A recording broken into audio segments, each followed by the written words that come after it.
to start off, can we just do a round of introductions? Tell us who you are and what makes you an expert in managing a remote team. I'm Alexandra Sunderland. I'm a director of engineering at Fellow, and I've been working remotely for a little over 10 years now. So lots of experience working remotely and in hybrid environments. I also am the author of the book Remote Engineering Management, which came out late last year. And so I feel like I have a lot to say about working remotely. So I am Katie Wilde. I am currently Senior Director of Engineering at Snyk for Snyk Cloud. For all your security needs, we can help you. It doesn't have to be so scary. And previously I was VP of Engineering at Ambassador Labs and at Buffer, both of which are fully remote companies. I have been working remotely for, about 10 years now and leading engineering teams remotely for a good chunk of that. And together with Juan Pablo Boritica, who I know many of you will also know, we've written a book on remote work, which we called Remote Work, so that we could tell people that we wrote the book on remote work. But there's many great books. So yeah, and I'm very excited to chat on this panel and also to learn from my fellow panelists. It's always a field that's changing and evolving. Pat, I'll pop one to you. Thank you. Hi, my name is Patrick Kwa, Pat Kwa for short, and I'm the founder of the Tech Lead Academy. I've been working in technology for about 20 years, and I've worked probably since the start of my career on distributed teams. And then things have evolved to be a lot more accepting of remote. So remote was maybe more the exception than the norm, and certainly now it's a lot more of the norm. These days I'm independent, so I do a lot of CTO coaching and mentoring, so everything remotely since at least the pandemic. And I also do a lot of training, sort of both in person and remote. So I hope to share a lot of experiences. And over to Guilherme. Oh, that was good. That was really good. Usually people don't get it that well. My name is Guilherme. I'm all the way from Brazil. I'm here representing Oyster, HR, hire anywhere with Oyster. I'm following you, Katie, here, trying to bring some branding to the call. I am a senior engineering manager at Oyster. I have always worked for my own companies before joining Oyster. And at Oyster, I had now for the past 2 years, all the experience to see a company grow from 0 to over 600 people in 1 year. And I helped bring this to the engineering team, the engineering department. We have lots to share. Oyster is 100% fully distributed since day one. And I'm excited about this. When I was invited, I was happy about it. Now, when I saw the names of the other panelists, I was even happier. So very glad to be here. And I'm Jem Young. I'm an engineering manager of the web platform team at Netflix and also the co-host of the podcast Front End Happy Hour. I'll be moderating the panel today. As a reminder to all the panelists, we have a lot of content to get to. I'm really excited to learn from you all. Don't feel obligated to answer every single question because we will not make it to the end. But wow, what a panelist of experts here. I've only spent about 2 years managing a distributed team, so I am not as much of an expertise as you are. So please give me all your knowledge today. I'm really excited about this. To kick it off, can you tell me what are some of your first experiences managing a distributed team? And more importantly, what were the early mistakes you learned, or as I like to call it, what are the early learnings that you had?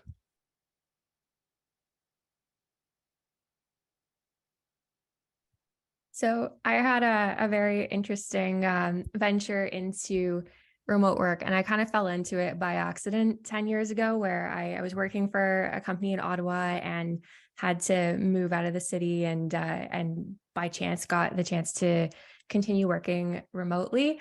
And it was very interesting because for the longest time, everywhere I worked, I was like the only person in the company who was remote, and I was the odd person out. And when I joined Fellow as well, I was the only person working remotely. And the way that I would be included in things is like if there was a meeting with the whole company, I would be on a laptop on a chair so that it was like I was like a participant in whatever like town hall thing was going on. So it was very interesting. And I ended up like I was moving back to Ottawa where the company was based, and I like got a house here March 2020 and never ended up getting to like work in the office with everyone and go back to like a real in-person job.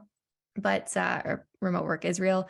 But in around then, like April 2020 is when I first started managing remotely. And it was interesting because I felt like I knew how to work remotely because I'd been doing it so long, and it was the first time everyone else was doing it. But it was very different going from being the only person to suddenly having to work with everyone remotely. And I remember there were a lot of mistakes that I made around then. Like I thought it would be a good idea to have a meeting every single morning at 10 in the morning with everyone to like catch up on what was going on and be up to date and have that kind of management style. So lots of mistakes made like that, but that was my first kind of like intro to managing a team remotely. Evolved a lot since then. I'd like to maybe jump in, and I'm going to answer it a little bit differently and share my experience in being a distributed team very early in my career. So I think we always equate remote with distributed, but even if you are sort of more co-located and not even in time zones, it's always useful to think about distribution. One of my earliest projects that I worked on in one of my earliest jobs was actually working on a healthcare platform with hundreds of people. Now, a lot of the company was based in the US, and I was based in Australia. If anyone's ever worked in that time zone, or maybe some of the people here, it's very disconnected. We also had people in India and China, and so we had quite a large distribution around that. Now, I think because a lot of the company was based in the US, even then distributed across many offices, given that there was just so many people working on this product, it was very easy to be neglected from decisions and meetings. So it would be quite common that we would wake up, we would read email, and then there would be some interesting decisions. And naturally, you know, a lot of engineers have opinions on decisions. And for me, when I started managing distributed remote teams, it's useful to sort of think about that sort of inclusion and that sort of fairness, particularly when it comes to different time zones. So your company might be more centrally located in a single time zone, but today you might have some satellite people, and those people might be on things like holiday or just traveling or more permanently in a different time zone. And it's useful to remember that one part of remoteness is that inclusivity. So for me, that was a really powerful lesson early on in my career.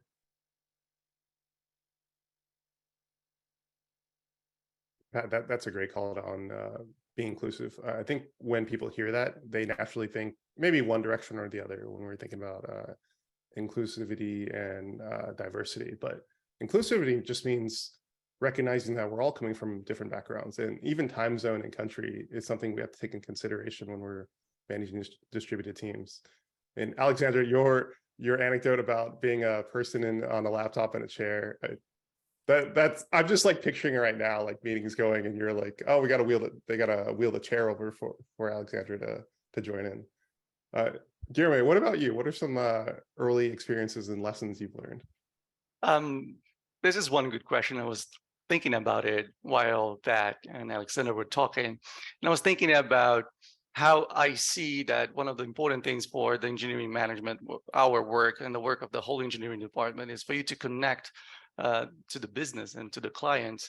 And one of the things that I had that was difficult when I started doing this was establishing deadlines or establishing dates with clients. Say, when will this be fixed, for example? And I'm like, tomorrow. But at some point we were thinking, what does tomorrow actually means whenever you're doing that? So you have to take that into account, because maybe, as Pat said, your whole development team in Australia, you know, right now in San Francisco, trying to talk that something will happen between now and sometime in the future.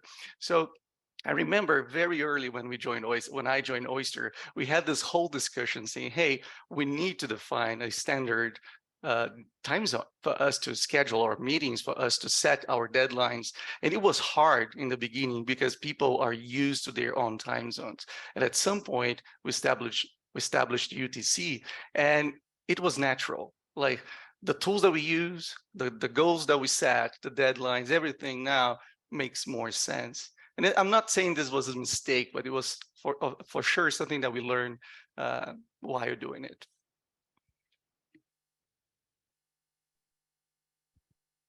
Central time zone. I never considered that. I usually just argue with people about like what time when I say today is. So that's a good tip there. Katie, what about you? What are some of your experiences?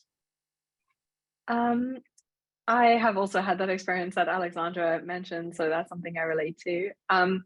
Something that I liked from what Guilherme, you said, and that I noticed in the chat, is this sort of centralized time zone. I know that can be difficult in some companies, but what I have here at Snyk and previously at Ambassador is we had defined call overlap hours. And so there was an idea of when would the entire company be online, and when we would sort of have all hands meetings or things like that. And, you know, obviously, there's not going to be a good time if you're hiring all around the world. So it does force you to be explicit about decisions like, can you actually hire somebody in Australia and give them a good experience? What does that mean? And for example, in my current role, the core overlap hours are actually very Israel to US East Coast, and I'm on the West Coast. And so part of my interview process was, well, you're on Pacific time. Are you willing to adjust? Your core overlap hours will start at 6 a.m. And is that something that you have experience with and that you're willing to do? And that was a serious consideration when I, joined and took that role. It was something that I really thought about. I discussed it with my partner. I, tried it out for a week. I, really engaged with, can I do this? And I think that that's important if you are a company that has an element of synchronicity, which, to be frank, most companies do, not all, but probably most. And just being really upfront with a candidate. I imagine that if I joined and then immediately started getting 6 a.m. meeting invites and like, yeah, you have to do this, that would have been very different from the experience I did have, which was this sort of like very intentional discussion as part of the decision making, etc. So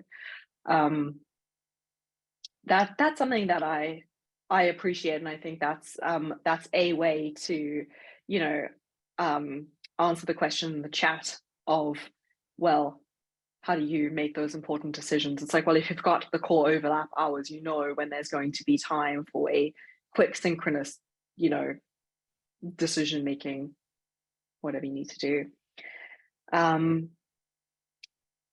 Are daily morning meetings each day with your team a bad idea?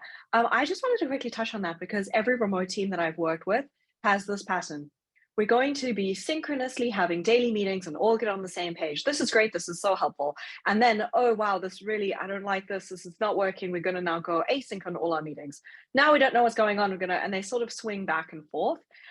So I don't think daily meetings are necessarily a bad idea. I also don't think doing it async in a stand-up thread is a bad idea either. I think that as your team evolves, as you have people leave and join and have different levels of task relevant maturity, you as a manager, it'll be your job to figure out what is the tool that works. And like in some situations, getting everyone together every day synchronously is going to be the best way. Other situations where that's not going to be a great idea. So it depends. I wanted to also piggyback on Katie's story around where you are as a leader and where your team is, and it reminded me of a client of mine, and they ended up resigning from their position as a CTO because they were the remote leader, given that most of their team, who were also remote, were in a very different time zone. And as everyone here is managers and leaders, you rely on relationships, you rely on talking to people. And, I think that reminder of, are you willing to get up at these time zones and adjust your working schedule? That certainly has an impact on life with family and other sort of priorities. Some people like that. I know another person who does a lot of work with sort of US based here in Europe. And that was something that actually works for them, where they can prioritize family time in the morning and then they sort of work through the evenings. But that's a really useful question to ask when you're also applying for engineering management roles. And Yeah, I'm very much in awe of your ability to start work at 6 a.m, by the way. My father's a dairy farmer, so he would start at 4:45 because he got to milk the cows. And so he's like, please, this is so easy. You don't even have to go outside. Give me all your morning energy. I am not a morning person. I'm a night person. I will take all the tips I can get. So when we're working remotely and managing distributed teams, it's really necessary to have a clear team structure. like made up of individuals whose skills complement each other. And Pat, I'm going to kick this one to you. How should we structure our distributed team so they're working as efficiently as possible? So it's interesting because I think the structure of remote teams should also apply regardless of whether or not you're in person or not. And I'm going to go to the idea of what we talk about, the inverse Conway maneuver, which is really thinking about the relationship of the work that people are working on and their need to be able to collaborate and connect. So as an example, let's say, Jim, you and I are working on a system or we have a shared dependency. We're going to need to exchange and connect information. So this increases if we're literally working on the same code base, but often in most companies, maybe doing microservices or other sort of service-based approaches, you often have to interact. And so I think leaders and managers have a responsibility to really think about the shape of the product, the shape of the architecture, and the ownership and the need to be able to collaborate and coordinate in order to shape teams. Now, some of this is, we've got some good resources that talk about these days, like team topologies that help us understand sort of stream-aligned teams and trying to keep them as independent as possible, applying concepts like domain-driven design. And then once you understand that, then the interesting question is, okay, well, where are people logically based and how can we sort of group people to maybe minimize those time zone differences? Now, there are some functions that I do know that I know some of my clients really struggle with: support, SRE, and particularly a really global product team. So as an example, one of my clients is a financial company, and they have, unfortunately, their team is around the world because they need to support global trading, right? And so that's one part of their unfortunate part of the business domain that you can't really avoid. But I think if you're really intentional about this, what you're really trying to do, which is true if you're not remote or not, is really trying to maximize that sort of overlap of communication where it's needed, but not to try to have it too much if you don't need those sort of lines. So I'm hearing it's really up to the leader to kind of see their team holistically and determine, like, hey, what overlap is needed? What time zone overlap? Does it need to be synchronous? Does it need to be asynchronous? Versus kind of what we see in a lot, which is, let's just throw everything together and see what the team kind of figures out on their own. So you all are telling me that's not a recipe for success. It's just letting the team structure sort itself out. I wanted to jump in this one because I've had this conversation with one of my direct reports lately related to this. It went a bit beyond what usually goes our one-on-ones, but basically is what does necessarily the time zone means. And even when we were talking right before about how you structure the teams and then you try to silo them to be like closer, my direct report asked me, but what if I want to work from 9 p.m. to 6 a.m.? Can I do that? And one of the things that I feel as the engineering manager that I have to be more in sync with the company in a way that I'm shielding the rest of my direct reports so they have the freedom and the flexibility maybe to start working at 5 a.m. if they want to. And if they're following and delivering as expected and all that, I feel that I don't have that flexibility as an engineering manager because I have to talk to other peers outside of our teams. And I have to be there for some of the meetings and all that. But I try as much as possible to give this freedom to the rest of the team so they can make their own schedules, even if it means that they're working outside of the regular business areas, hours that they're used to on their cities and countries. So I find this very interesting, which is, if you want to, I have this junior who's now a senior front-end developer, and it's like 6 a.m. and he has pushed something, a new PR 2 hours ago. I'm like, what have you been doing this night? And he told me, no, sometimes I like to do this. Can I? And I'm like, of course. I mean, this is okay. If you want to pair with whoever is in Australia, that's fine. So we have kind of to understand this. Some people may want the distributed work because they want this freedom as well. So I'm hearing the leader needs to establish some sort of kind of framework for working efficiently, but also remain flexible for people who kind of want to work outside those hours and want to be flexible and can choose their own path on being how they're efficient. So, Alexandra, I know you have a bit of experience in this area. How do you know when a team needs to be restructured, and what can you do as a leader to kind of give that structure, but kind of like Guillermo was saying, leave some room for flexibility?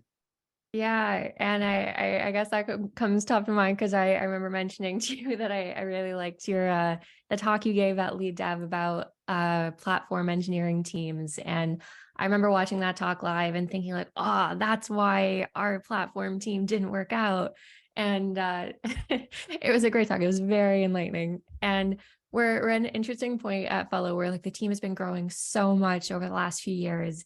And when you're in this like hyper growth phase, the teams that you had 6 months ago might not be the right teams for the next stage that you're at 6 months down the line. And so we did go through like a phase where almost every 6 months we were having to think again about what is the right structure for the engineering teams, how do we best align with the business. And I think that like restructuring engineering teams, I think is something that maybe people are like easy to shy away from because it does take a lot of effort and a lot of thinking. And it is very disruptive to take a team and take it apart and recreate new teams with new people and find new ways of working. And there's this whole process of getting used to working with the new people and figuring out how to best collaborate together. So there is a lot of effort that needs to be put there. But I think that it's not something that people should shy away from, because even though you're losing a bit of momentum there when you change the structure of an engineering team, if the goals that the team has and the people on the team are strongly aligned with the business goals, then you're just going to be so much more productive. You're going to have so much more impact. The outcomes are going to be just so much stronger than if you stay on a path that's like not ideal. So I have been putting a lot of thinking into structuring engineering teams, and I think it's a good thing to think about often. Yeah, I like how you called out.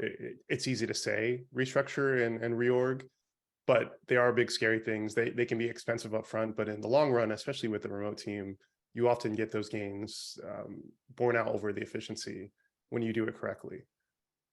We've talked a lot about communication. That's really what remote work is. It's about how we communicate with each other. And honestly, it is one of the most important factors when you think about how to structure a team.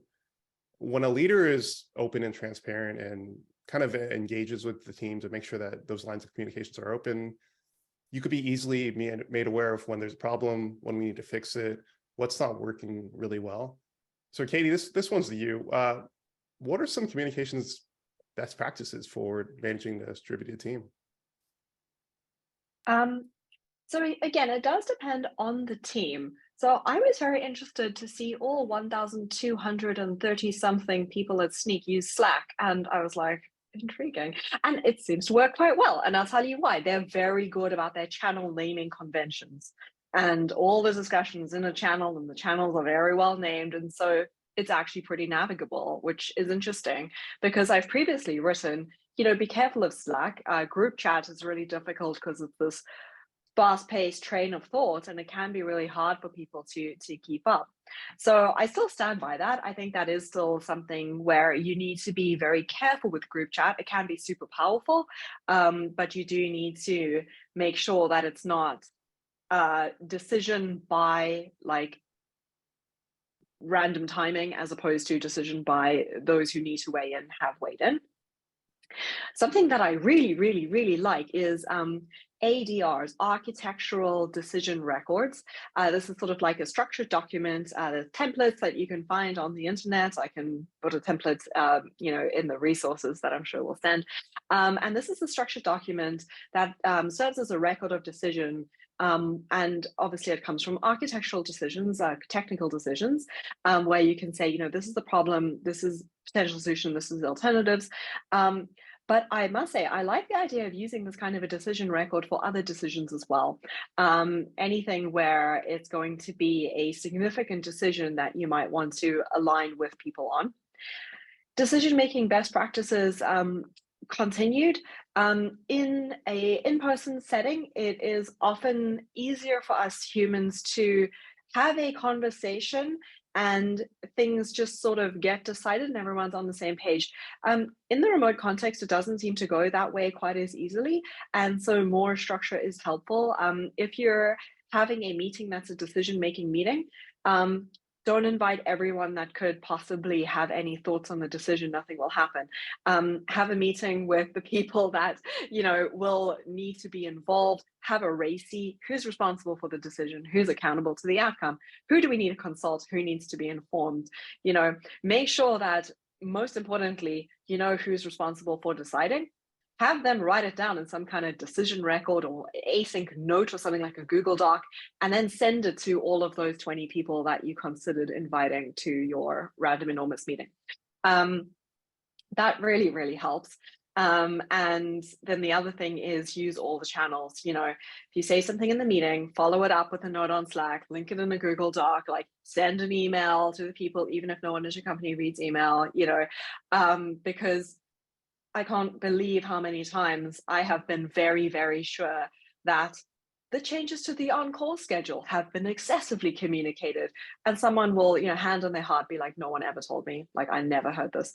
So the other thing I would say is, like, over communicate and use all the different channels as much as you can. I'm just going to stop there and let others chime in before I monologue.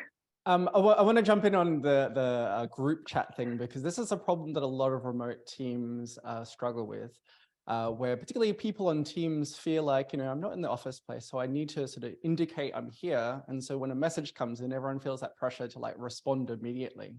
Well, the natural effect of that is then everyone's sort of monitoring and then, you know, waiting to be interrupted, and they take that hit. I think one thing that a lot of leaders and managers should do in these contexts is kind of almost give a lot of explicit permission, because a lot of team members are sort of fearful of like, oh, I need to be indicating or I need to be responsive, otherwise people think I'm not at my desk. And there's that sort of pressure to sort of show up in a sort of virtual environment, which is really about that interrupt. And I think this is really just about the key to all good communication is agreeing on communication channels, what the right sort of medium should be, and also response times around that. So I think probably one of the reasons why maybe the Slack things worked at Snyk with that scale is maybe there's probably different channels for general kind of like information, not so important type things. There was probably a different channel, which is like, this thing is an emergency, somebody should be monitoring this and responding immediately.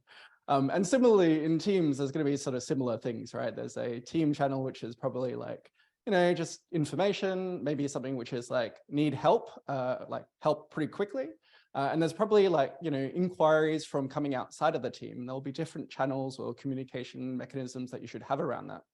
Then there's the interesting thing of, okay, when you are explaining information or somebody posts question, what's the expectation within your team about response rates? And this is where I'm pretty adamant about this as a leader manager, is that, you know, part of your role is to try to help your team keep flow as much as possible, right? And if everyone is getting as much interrupts just through responding to emails and Slack and things like that, it's helpful to let them know it's okay not to respond to an email like within half an hour, right? Like if it's important, you know, we should have different channels to escalate that. Those channels should be quick responses, but an email, if there's a response by the end of the day, that's okay. And that's really your role, I think, as leaders here, is to help people you know, agree on what some of those channels are so that people understand how quickly they should respond, but don't make everything an emergency, because most things aren't. To add on what Pat and Katie said, one of the things that we have here at Oyster that for me has changed, it was a game changer, is this constant concept that you should always bring discussion to the public instead of going directly to someone to try and ask them something, because this could be something that someone else is interested in. This happens. We have, of course, the team engineering channel. We have the team channels and all that well structured. And sometimes people ask me some questions and I say, hey, can you ask this in the public channel? Because I know that other people could be interested and could want to participate in the discussion and later learn from this at least. So there are rooms and opportunities for people to learn from the questions and the decisions we make through the group chatting tools that we use. But what Katie said for me is the most important thing, which is use Slack, use Zoom, use any tool that you have to discuss things. But when you reach an agreement, create a very well-structured way or a single source of truth where those agreements are documented. That is, I cannot say that enough, because if something is just there, oh, we decided that, okay, when, how can we know, how can we be sure about that? And that's not documented, it becomes a problem. We currently at Oyster are doing this new Agile at Oyster program, which is trying to create this single source of truth for anything related to the decisions we make in the department and also in the product. I agree so much with what you said about how questions should be asked out in the open for everyone else to see the answers. Whenever someone sends me a direct message on Slack and asks me anything that's like not a private personal type question, I'll say, no, like post it in whatever the most appropriate channel is. I'll answer there because the information is going to be available for anyone else to search after that. So you're making it easier for other people to understand what's going on and find information. It's so important. That's one of the key things to scaling a team and collecting this like set of answers for everything. What I'm hearing about communication is it's really about setting clear expectations on how we're going to communicate and being consistent with that as a leader, saying, hey, if we make a decision in a meeting, even if you're not there, here's how we're going to communicate it. That's a really powerful message, and that ripples through everything, not just communication. Decision making, how we interact with each other, that clear, consistent expectations and guidelines that you all agree to as a team. And speaking of how we find consensus as a team, let's talk about recurring meetings. We love to hate them. ICs are like, why do we have this meeting every week? As leaders, we find value in alignment, just getting together on a set scheduled time. But that's a little bit different when you're a technical team, when you have to make decisions. So I'll kick this one to Katie. What are some best practices when managing a distributed technical team? And how do you find that time for alignment? Team meetings? Oh my gosh. So I did my, first 30 days listening tour. I did all my skip level one-to-ones, and literally every person was like, the meetings, make them go away. I was like, so this topic is like very, very close to my heart. So, what I've done before, and what I'll probably do in this role now at Snyk is I'm taking an inventory of all the recurring meetings, making a table, and it's, what's the meeting, who's in the meeting, how long is the meeting, and then is it meeting its objectives? Like, does it even have objectives? How successful is this meeting? And then any notes, and then you refactor your meetings the way that you would refactor code, right?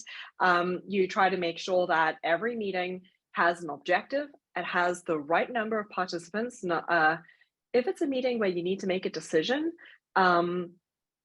then it shouldn't have more than like 7 or 8 people. There is some kind of like law somewhere, which Pat probably knows the answer, right? But basically, if you invite 20 people to a meeting where you're going to decide something, that's not very efficient. So, really trim the attendee list. Use optional if there are people where you want to say it's fine for you to observe this meeting, but you are genuinely optional, and normalize, declining if one's an optional participant. And then making sure that you don't have lots of recurring duplicate meetings that are sort of similar-ish, which a lot of organizations will develop over time. For example, you've got your kind of weekly staff meeting, but then you've also got like a staff meeting with like one architect, because there was originally this like staff and EM group, but it's like kind of a repeat. So those sorts of things you want to kind of go through and refactor. And there's a really great recent blog post from Will Larson at Lethane, who wrote an elegant puzzle and Staff Plus on the meetings that a effective engineering organization has. It's like, which are the meetings that you do have? And I'm personally using that now in my, quest to propose a gentle refactor of all these meetings. I'm using that to make sure that we've got those meetings or something that fills those gaps. And then where we have sort of duplications or I see someone posted already. Yeah. Where we have duplications, or where we have, 20 people to just like discuss a project every week. Like, I'm not kidding. We kind of use some more focused, smaller meetings and then async discussion. I'd like to jump in here, because I think for me, the sense of a recurring meeting and a decision, you probably shouldn't have a recurring meeting for a certain type of decision. So for me, decisions should be time boxed and there should be an expiry to that. In a remote world, I would definitely encourage a lot more sort of asynchronous methods of thinking about decision making. And a really great approach is really a request for comments or RFC document. Gergely, Pragmatic Engineer, has a great article that talks about this. In these sorts of environments, of course, there's lots of opinions, but it's important as leaders that you sort of try to help people understand what type of opinions and what level of input, so that decision-making approach. My general heuristic is, if people are affected by the decision or the change, they have more say in input. And of course, everyone has an opinion on every technical thing in an organization. And so it's useful to maybe get that input, but that input may be treated differently, because if people are not affected by the change, then their voice is not necessarily as perhaps important by those people directly affected by that. And so I think that's really useful. And maybe Jem, you can correct me on this, but Netflix is, I think, well known for the DRI, the directly responsible individual. I think that's also useful to sort of think about from a, when a decision needs to be made, to sort of give somebody the ownership of driving that decision. Their role is to gather input, consult with people, be public in terms of how they think about that sort of decision process, the options. But you also do want to ultimately move relatively quickly in tech. So it makes sense to try to minimize, everyone needs to have a say on every decision. So Yeah. I feel I could talk about meetings for hours and hours and hours, partly because I work at Fellow, which is hosting the event. And if anyone didn't know, Fellow is a meeting management and productivity platform, so very related to this topic. But I feel really lucky working here, because we don't often run into situations where we have like too many meetings and meetings that aren't run well, because we're just so good at making like templates for agendas so that we know exactly what we're going to talk about. We've done like so much prep for the meeting. So it's, we run these really well. But I thought it was interesting. So at the end of the year, I run this big engineering survey for the whole engineering org. And I ask all sorts of questions about what's going well, what's not going so well. And this time I asked a question about how people feel about the meetings they're in and whether they feel like they're in too many. Because, as engineering leaders, we're always trying to make sure that engineers have as few meetings as possible so they can get as much deep work done. And I asked this question, assuming that people were going to be on the same page and be like, nope, too many meetings, want to get as few as possible. But every single answer to this question said, we actually think we could use more meetings. We're not in that many right now, which I was so surprised by. And I mean, it's a good problem to have, and we're not going to purposely like try to find meetings to throw on their calendar just to satisfy that like feeling of too few meetings. But I think that it is very possible to like get to a place, if you're really intentional about creating meeting templates and making sure people prep and having as few people on the invite as possible. Like Katie said, it's like it is possible to get to this place where meetings aren't the thing that everyone dreads and doesn't want to have anything to do with. I'm sure you all are familiar with the meme, this meeting could have been an email, which I sometimes I've been a long meeting and I have that thought. I'm like, we could have just had this in a doc or an email and came back together. I just wanted to add one thing to this topic before we move to the next one. Two things that I feel they are important to share, because we're talking about distributed work as well. First, when you have different time zones, what I try to do is to have like this team hour or maybe 2 hours. If you can 3, that's amazing. For one of the teams that I manage, that was impossible because one of the senior developers was in San Francisco and our PO is in Belarus. So we have this one specific hour of the day where I do expect all the team to be online at the same time. And I try to have that specific time slot as the one specific for the meetings if we need, and specific for sync calls if the team needs that. I find that very useful, because when you time box that specific amount of time every day to the team, you feel that you should take care about the amount of meetings you're adding there, because otherwise you're just giving your team more and more meetings, and maybe that's not what they want. So this is one good idea that has been worked for here at Oyster. The second one that I want to talk about meetings is last month or in the end of last year, I worked with another senior engineering manager at Oyster to think about an async onboarding for the whole engineering team at Oyster whenever someone is onboarded. And we now have this async flow.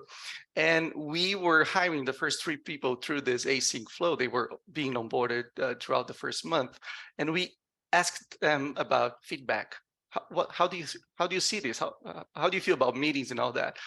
And one of them said, "Oh, this is amazing. All this freedom. I can do all I want. I have all this time to focus about learning about the code and to ramp up and all that." And the other guy said, "I feel lonely." So this is interesting how also your direct reports, they react differently to this specific time that you're allocating to have everybody in sync. So you should talk to them and say, "Hey, how do you feel about this?" Because some people, they need this. So you have to take that into account as well. Feedback is such a powerful tool we have as leaders, but often enough, especially in the beginning when we're uncomfortable with the team, it's really easy to celebrate wins and say, "Hey, you're doing a great job." But when something needs to be changed or you have to give that critical feedback, it's really easy to avoid. It's really easy, especially with a distributed team that you don't see every day. It's easy to put that off, a little bit later, maybe when the team's in a better mood. So how do you give that feedback to your teams, especially when they're distributed all around the world? And what are the processes you use to give that feedback? And anyone can jump in here. I really like giving people feedback, and like especially critical, or not especially critical feedback, but constructive feedback. No, I'm afraid, Alexandra. I think it's so great though, because when you're giving someone constructive feedback, you're helping them grow and you're helping them be a better engineer and be better at their job. And I mean, ideally, the people on your team, that is their goal, to constantly be growing and learning new things and being the best teammate that they can be. And so I really like approaching giving feedback as, like, we're on the same side. We both want you to get better. And here's how you can do that. Like, I want to see you grow. It's never you're doing a bad job, you have to change this thing. It's always positive intent when giving that feedback. So I mean, we have a whole bunch of processes for feedback and team feedback, which is different as well. But I really like bringing things up either like directly when I notice something like after a meeting or something that could have gone better. It's good to mention it in the moment while it's still top of mind. But then also I like having space for giving feedback in one-on-ones as well, where you can like talk about it a little bit more in depth. And also like ask for feedback about yourself too, because it's rare that somebody who reports to you will just like think of telling you what you could do better as a manager, because there is that kind of awkward power imbalance there. And so I really like using that time to ask people like, what do you think specifically of how I handled this, or how could I be helping you better as an engineer? I also want to say that one of the things that I see as a common mistake in remote environments and with managers giving feedback is that they don't take the time to build trust first. And I myself have made this mistake many times because I really want to prove my worth as a manager by telling the person the thing they can do to improve and giving them actionable feedback. But if you leap straight to kind of here's an area for growth, even if you do it really beautifully in a way that lands with like specific observation and impact and question, if you haven't built any trust with that person, it's just less likely to be successful. You're really relying on this person now being quite growth mindset orientated, and a lot of people are, and that's great. But some people just, it'll be shocking. They will feel sort of blindsided by you, and a lot of people really find it difficult to accept feedback from somebody that they don't first trust has their best interests at heart.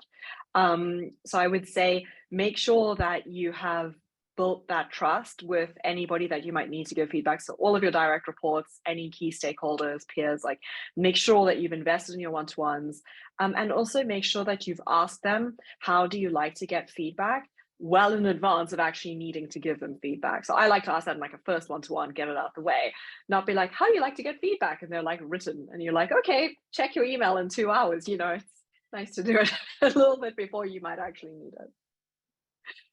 One thing I want to add to feedback, of course, we have the possibility of doing one-on-ones. Here at Oyster, we also have like this Ayodeji, he's a manager and enablement partner. He's been bringing ideas on things you should ask people. One thing that I do a lot is get those ideas and jump into Fellow and go to my one-to-ones. Say, hey, those are the next talking points that I have with all my direct reports. And I get really good feedback by asking those same questions to the same people, like to all of them, because you get different type of answers. And from the type of answers you're getting, you may learn something new. By asking those things one day, I realized that my direct reports who did not have one specific room for their office in their place, so if they had a shared room, like working from the dining room or for a shared place, they were less likely to be happy working from home. So this is something that you learn by asking people questions. But my tip here is something that I learned because I like to know about the business is if you see something happening that you can link the work of your team and your direct report to the result of the business, do it and do it publicly. It happened in the past a couple of months where we were like closing this big deal and they needed help from engineering and they used one of the services that we created just for that. So I made sure that whenever the sales team was celebrating this new deal, that I linked that specific work and the success to the work that my backend developer Lujan did in that case, because he was the single person who enabled us to get all these people hired at the same time and sales was celebrating. So when you connect business results to the day-to-day work of your direct reports, this is fundamental and this is very, very good. Manuela said it in the chat, but feedback is a gift. And being receptive to feedback makes you a better leader. But it's not just about that radical candor, which sometimes people use as an excuse to just be a jerk. It's about being aware of the environment, like you're saying, Guillermo. Like maybe there's a screaming child outside. Maybe that's probably not the best time to give constructive feedback, or maybe it's really, really late at night for them. So as a leader, it's important we're kind of aware of the environment all of our team is in, and knowing when to be tactical with that feedback, both positive and constructive. So I want to leave plenty of time for Q&A because there's a lot of questions in the chat. But if we can get some parting advice on tips for engineering leaders to looking to improve their management skills when it comes to managing distributed teams. Pat, I know you got a whole bucket load of tips, but give me your top few. I'll give you my top one. So, I think this is true for all leadership management roles. It's easy to feel alone, right? And in a remote world, it feels even more lonely. And my advice would be to find a buddy, join a engineering management community, reach out to somebody that you can talk to that's in a similar role, maybe in the same company, maybe in a different company. But build your support network, or as Lara Hogan talks about, building your manager Voltron. It's even more essential in a remote workplace where it's easy to feel lonely from that perspective. Maybe over to Alexandra. Yeah, the number one tip I love always telling people is to ask people as many questions as you can on your team, because I find I often run into this situation where I will assume that I have a really good pulse of how people are feeling about something in particular, and then I'll do like a quick feedback survey just to ask people, like, what's your opinion on this one thing? And everyone will have a completely different opinion from me, and I do not actually know what's going on. And it's always so interesting to see on the smallest of things. So ask as many questions as you can and don't assume that you know how everyone feels.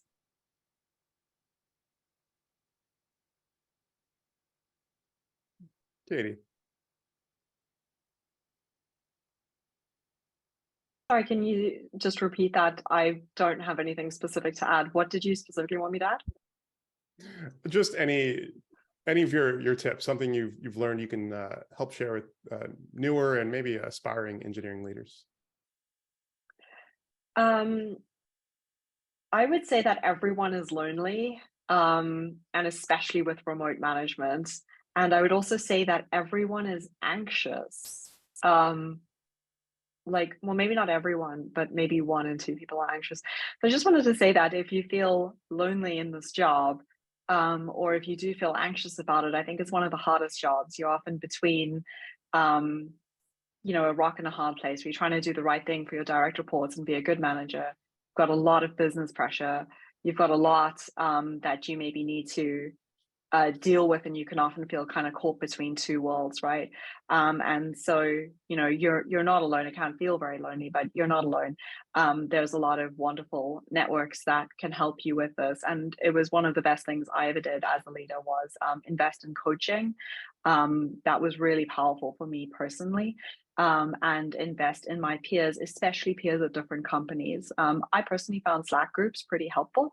I know everyone has their preferred way to do that, but that was some of the most useful experiences I've had have come from coaches and trusted peers who have been able to kind of just give me either encouragement or that's a bad idea, Katie, like don't do that. And that's been really helpful. So yeah.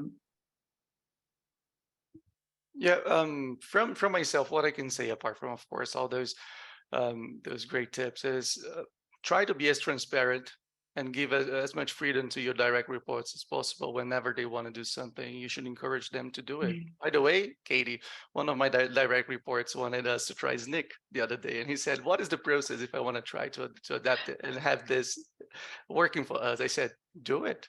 Show me the value. Like, be supportive if they have ideas. Give them the extra time to work on things they deem important for their work. Maybe it's something that it's not necessarily connected to the business, but will make them feel better about their day-to-day work. So give them that and trust them." Maybe, Katie, we can give us some discounts so I can go to him and say, "Hey, maybe the Snyk idea is not that bad." Yeah, totally. Message me. I don't know what I can do, but I'll be like, "Hello, sales team. This is a strategic deal." Yeah. Yeah. Thank you all for sharing your tips. I really like the call out on feelings. You know, at the end of the day, we are people managers, and people are living, breathing things with emotions, thoughts, and feelings. We're not just machines that turn out code and product and things like that. So I love that we're talking about remote and managing distributed teams, but really it's about the people behind it and kind of the influences and things that are going around them that we have to keep in mind. Even though we can't see that's happening, we know and we empathize that, you know, life still goes on. It says a lot about you all as leaders that was kind of your top tip, was like, it's about the people, it's about the feelings. So now it's Q&A time. There's so many questions. I want to kick it off because selfishly, I have a question that I'm really trying to figure out for my own team, which is, how do I replicate the lunchtime conversations? Like, how do I replicate that just casual banter, not scheduled for social happy hours, you know, to build up team trust? Any tips around that? A lot of companies use the donut Slack integration to sort of randomly schedule ad hoc meetings. I often find myself very tired and there's a donut and I'm like, oh, the donut. Like, it can be hard because it's another Zoom meeting, and I think Zoom fatigue, you know, is a real thing. And then I had this really weird experience with the phone. And I don't know if you know that, like, phones can actually like phone, you know, because I hadn't done that at all. Someone phoned me, and, you know, it was lovely. And we just kind of had that, they just called me up and they said, "Hi, just swinging by your office." And it was just audio only. And I was like, "Oh, hey." And we chatted for like 5 minutes and then hung up the phone. And it was just very weird. And then I said this to somebody else and they were like, "Well, I would really hate it if someone phoned me. Like, that sounds awful." So like, I'm not going to recommend this as blanket advice, but it was very interesting. So I'm interested in the phone. Yeah. Low tech solutions to high tech problems. That's a good tip. Sometimes just the donut apps, that's a good one. I'll look into that. And just that casual conversation, unforced, not one-on-ones, not a recurring meeting or anything like that. There's a question in the chat about, how do you handle remote folks who are silent in meetings, who don't speak up? And that's a tricky one. That's interesting because I feel like it's the issue isn't necessarily that people are like, it's not the person's fault for being silent. Like maybe the meeting shouldn't have had as many people as it did in the first place, because when you have a meeting, everybody there should have a clear purpose and understand why they're there and be able to contribute. And if they're silent, then maybe the meeting wasn't really quite for them. And maybe like in that RACI framework, they should have been informed about what's going on after, but not participating live in the meeting. And I think one of the biggest ways of, like, to be a little bit of a broken record here, one of the best ways of like running great meetings is having an agenda ahead of time and knowing what's going to be talked about and being able to look at those talking points ahead of time and going into a meeting knowing what you're going to say either to others or in like response to the agenda. So I think that's probably one of the best ways of going about that. Yeah, maybe I'll also add on top of that. So great tip there, Alexandra. Is also to sort of learn a little bit about, why maybe somebody's not contributing. So some people feel uncomfortable speaking in a larger group. Some people prefer or need that extra time to actually think about, a response. And so that agenda can really help in terms of getting people to write things down. One of the benefits I think of remote working is you have a lot of tools where people can asynchronously together collaborate. So some people might prefer to write down their thoughts on a shared Miro board or things like this, rather than speaking this out, and allow everyone to do this in parallel as well. So I think learning a little bit about some of the nuances and preferences of people is really important as well. And then sometimes there are some cultural things. I mean, that's one of the things we haven't touched so much about with remote work, is that you will have people across different time zones in different countries. And so some people may not necessarily contribute unless they're explicitly asked, because of different sort of cultural biases. And, the culture map or Hofstede's cultural dimensions can help you understand more of those nuances. But just because you maybe come from a culture where you expect everyone to say something doesn't mean it automatically happens in other cultures. And so some of this might mean you might need to deliberately ask and invite people by name, or, in a way that best works for that person. So I think some of those things will hopefully help. I second the recommendation of the culture map book. It is so incredible. I think Erin Meyer wrote it, and it's so interesting because it talks about how different countries have different ways of thinking about giving feedback, receiving feedback, communicating. It's so interesting, especially for distributed teams. I learned so much from it, so I highly recommend that. I will +3 a culture map. It's not required reading it at Netflix, but it's a book that gets passed around quite heavily. So great recommendation there. There's a question in chat from Amin. How do you respond to the people whose thoughts on a topic being discussed weren't necessarily present in the meeting? How do you kind of rectify that? So I'll phrase it a little bit differently. Say there's a meeting, it's outside the person's time zone. A decision may have been reached, or maybe the decision about the decision has been reached, but the person couldn't attend for various reasons, but they have thoughts on that. How do you kind of have that forum and lines of communication so that they feel their voice is heard? I think I would love to have a little bit more information, because I kind of wrote an answer to this in the chat, and because I always like to have a chat going on this side. So I mean, if it's possible to say, is this person somebody that should have been consulted in the decision? Or is this somebody who maybe has a lot of opinions, but this decision is not actually either in their purview or really to do with them? Because those are very different ways of handling it. One of them is like a kind of like a, oh, whoops, we absolutely should have included you in this. Another one, if it's like, well, this doesn't really have all that much to do with you, it's got a very different approach.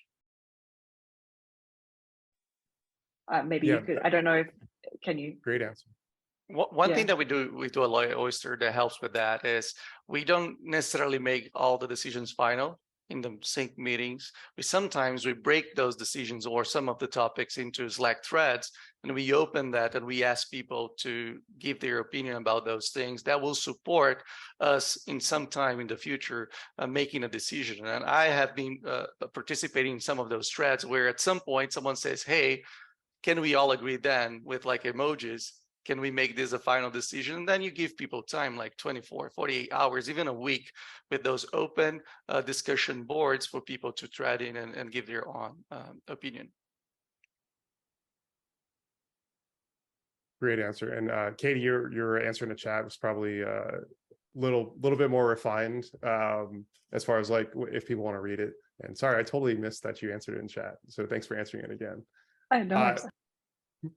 Final question, and this one is something I think every manager at some point has struggled with: team bonding activities. Do you all have a preferred team bonding activity for remote teams, or is it just the happy hour where you all complain about your managers? Oh, that's just me. That's probably just me. Video games, like honestly, those ones have been good for people that like games. So it only really works for like a subset. So that has worked. Like I'm bad at organizing fun and like mandatory fun. So like I usually try to delegate that to somebody who's like naturally more fun. Like just to be honest, I'm like, everybody, now's the fun time. 5 minutes for each of you. Let's go around in a circle and be fun. I'm joking. Don't do that. Yeah. I'm very keen to hear who has actual fun ideas. I'm on the Games same are fun. page as you. It's very hard to do. I don't very often. Other people do, and it's great, and I love joining. But yeah, I'm not so good at like being like, yeah, I have time for fun. I love games, and I would say I'm one of those people. Like, okay, let's organize this. And whenever I try and do it, I try like to be the host and like assign points and like have prizes and all that. One thing that worked quite well was, and this is also related to the social thing, is you can do that within your team. Imagine you have just one engineering team and you're managing that specific team. So what we did back in 2022, just a month ago, is that we were challenging other teams in GeoGuessr, for example. Hey, it's going to be us versus you. So you create that environment where you're not only playing the game, but you also bring in other people from other teams / other departments / whoever you want to challenge into the same room. And maybe there you can have like a fun time in getting to know other people. Save some of the time not to be just doing the activity, but giving people that that moment to talk about anything they want to talk about. I had this great engineering manager, Oyster, that would host every Friday a karaoke session, and they would invite someone randomly from the company. And one of the funniest day of my life is when the head of engineering was singing Bruno Mars in that room. So if you create like a structure for the social to be meaningful, usually that's when you're gonna get the best results. I love that. And I realized that made me realize that I do have a real answer to this as well. So I think there's a time for synchronous fun like that as well, but we actually do a lot of like asynchronous activities together too. So one of my favorite ones, an engineer on our team, Ellie, organizes every year this thing called Felloween, and it's Fellows Halloween, and it's a pumpkin carving contest. And everybody and like their families and everyone can get involved. And we kick off this whole, like, there's this big Slack channel, and there's like a custom fellow or like a pumpkin with like a little fellow logo in it. And everyone gets to carve a pumpkin and post pictures of what they've done to the channel. And then we have this voting thing, and it's really fun. And we also do like asynchronous, like gingerbread house decorating in December and like things like that. So you're still participating afterwards in Slack and like having fun commenting on all the things people are doing, but you're not having to dedicate time in your workday necessarily to sit on a call and do stuff live. So I find that to be a really fun alternative.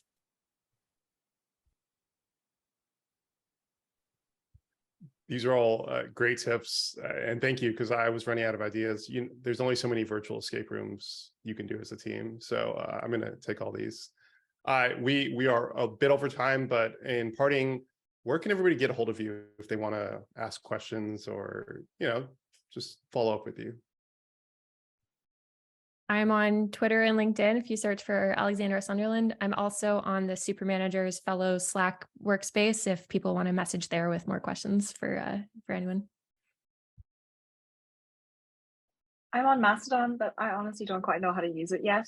So you can email me. It's hello@katiewilde.com, and then I need to get like a Pat style text. But I don't know if we can email all of the attendees, resources and how to get in touch with people, because then I can put in the Mastodon link thing.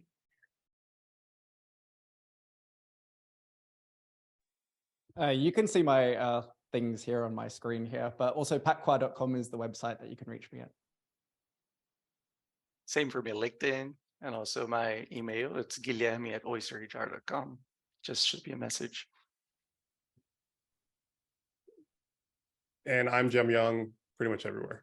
Thank you so much for sharing your wisdom. I personally learned a lot. And special shout out to Katie. Your day has ended. Have a good weekend. But yeah, you all are amazing leaders. Thank you again for sharing and making my Friday that much better. Thank you.